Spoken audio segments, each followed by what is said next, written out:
y'all. Hey, welcome back to the Meeks Files. All right, first things first, I have to say thank you guys so much. I appreciate the love. I have recently got a bunch of new subscribers and a bunch of views on my last post, and I appreciate you guys so much, and I will continue to give you content. All right, let's hop right on into it. Miss Beyoncé knows, you guys, kicked off the European leg of her tour, and the internet was going crazy yesterday with all the videos and pictures. I uploaded a few clips and a few pics of all of the looks and the fashion.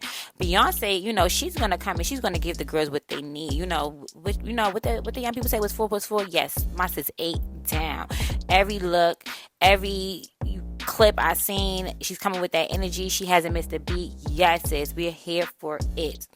Okay, so moving forward, Tory Lanez, who we know was convicted of the 2020 shooting of Megan Thee Stallion, was trying to get a new trial. He was pleading with the judge not to ruin his life.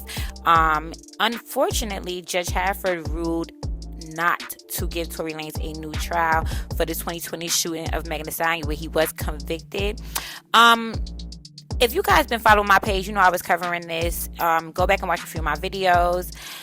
Tory Lanez has been carrying on in the last few weeks as if he would be avenged or something. So basically, this is Karma doing his job. The judge concluded that there were no errors, but he also said even if he concluded each error existed, the errors didn't have a material effect on the outcome of the trial to warrant a new trial. So he basically just said motion pretty much denied, and understandably so. Tory Lanez will be sentenced on June 13th at 10:30 a.m. for the shooting of Megan Thee Stallion. I don't know Megan is ready for this to be over and for this chapter to be closed, because I know I damn sure am. If you care, here are some key dates as far as the sentencing for Tory Lanez. Me personally, I don't care. I wish we could have wrapped this up months ago, but unfortunately he's dragging it on. But yeah, let's wrap this up. Moving on. Ebony K. Williams, she is an entrepreneur, an attorney, and a boss. You know, she recently did an interview with Iyanla, and I always mess her name up, but basically it had the people in their feelings. They are not just from a simple question, and you're going to see right some here. Of the statistics we just talked about. They're not earning the incomes. They're not having the resources. Would you date a bus driver? Would you date if he owns the bus?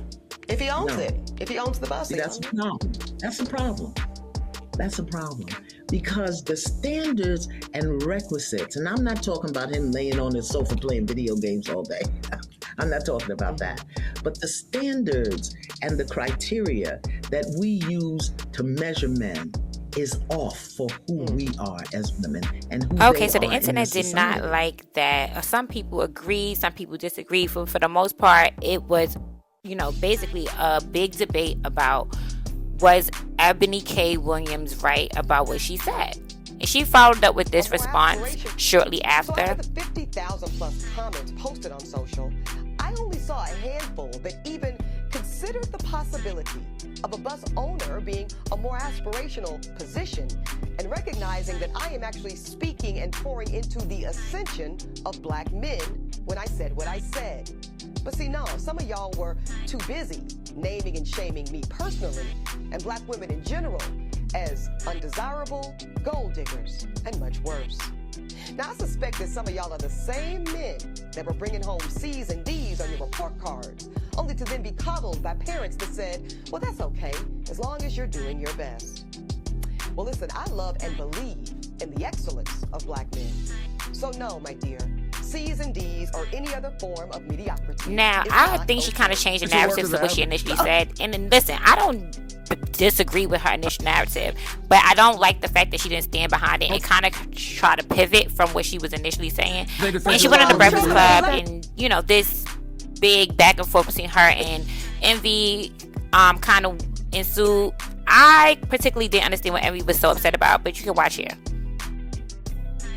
Finish this statement I don't think Uber drivers, bus drivers, I don't think any of those people are average or mediocre. I'm not saying that the people are average, so let's slow it down. I don't think the job is average. The job is average. I don't think the job is average by definition. It says that most people can do it per the skill set. It also speaks to the income it commands. It speaks to scarcity and demand. So that's what we're talking people about. That are holding college degrees that have to drive Uber right now because they're doing mediocre work. So, Weezy, let me be very clear as to what I'm not saying. No, y'all got to listen to this. I am not saying that a piece of paper makes you a more valuable individual. I didn't say that. I don't believe that. I prove it to you. I let a lawyer go because you willing to go above and beyond and do the thing that most people won't do. By definition, Weezy, that's where Above and exception beyond lies. could be the nurse that drives Uber on the side. I think that's why Look, I'm my like. father was a military. He was a mechanic. He was a bus driver. He was a police So he was officer. exceptional. Your father was exceptional. My mother worked at Guardian Life Insurance. I'm the first person in my family to go to college, first person to graduate from college, and my parents put me through college. So I don't look at them as mediocre. I don't look at them as average.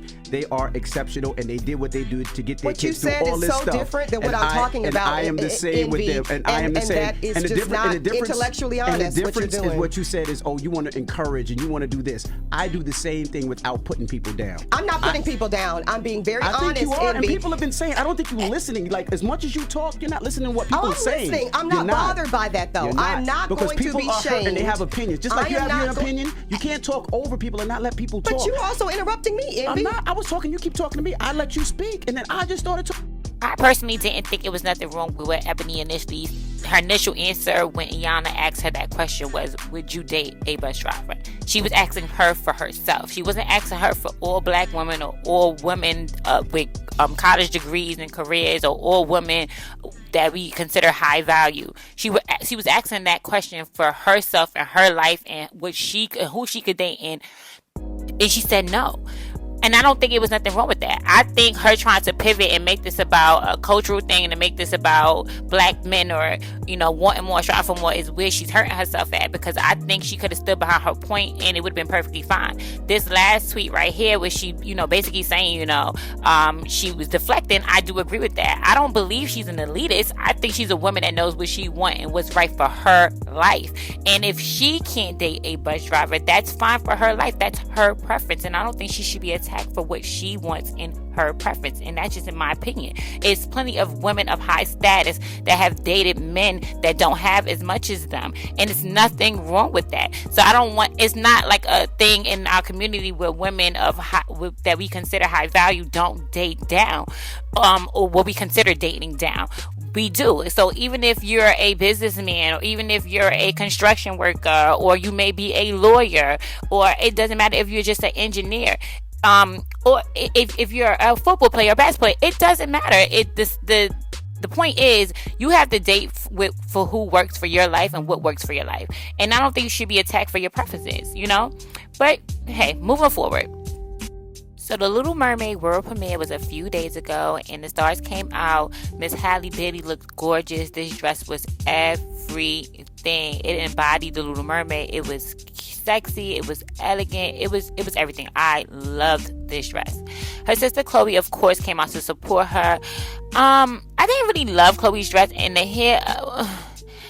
But we love sister support. Okay, moving on. Miss Marcy Martin, she looked like everything. We loved her look. We loved her dress. We loved how it matched her skin tone. We loved everything about it. The hair, the everything. And of course, Sky Jackson, she looked gorgeous. This pink was fun. It was youthful. It showed off that nice petite small frame. The ladies definitely came out and showed off, and we loved to see it. Alright, so let's get into Little Meech, star of the hit show BMF, that is executive produced by Curtis Jackson, aka 50 Cent. Okay, so Little Meech is the son of Big Meech, who is that show BMF is surrounded by. If you don't know who Big Meech is, he is a Detroit drug dealer who was convicted of a few crimes, and basically that show just revolves around his life story that his son Little Meech is playing him. Okay, so Little Meech, Demetrius, was arrested back in December of 2022, but the footage just dropped, and you guys just watch right here. Looks like there's firearms in it. Sir, listen, I swear to God, I'm not about that bag. That's my little brother's bag.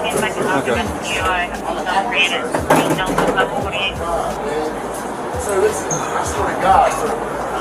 I know, but Sir, unfortunately, sir. there's certain procedures we have to follow Okay, anytime something comes in that's prohibited, correct? Right, so listen, You sir. understand that, correct? Can you please give Do me you a have your chance? ID on you? Sir, my ID's in my bag. In the bag? Yes, sir, listen, I'm a minor, sir. I have security guards. They left that in my bag, sir. I did not Okay, pack my bag. well, I we was can just get at that the all airport. straightened out Please, let's do after it. the fact, Okay, okay? thank you. But until then, I have to put you in handcuffs until we figure this out. Okay. Okay, Can you I call- understand that? Can I call my mom or somebody? Please? We'll We'll do that after. Okay. All right. Just turn around for me. Be cooperative. All right, so social media users was having a ball with this information. Listen, I don't think nothing's wrong with it. He is 23 years old, but essentially, listen, he's not a street kid. He's not his dad. He's just an actor. I mean, listen, when people get into tough situations, they say crazy things. All right, so moving forward. Speaking of Little Meech, he is currently dating R&B singer Summer Walker. All right, so if you don't know, Summer Walker was previously tied to music producer London on the Track, who she shares a daughter with. They were in a relationship for a while, a lot of baby mama drama. And then she met Larry, who she has a set of twins with. That relationship also didn't last long. You know, my girl Summer Walker will be moving on. And now she's dating Little Meech.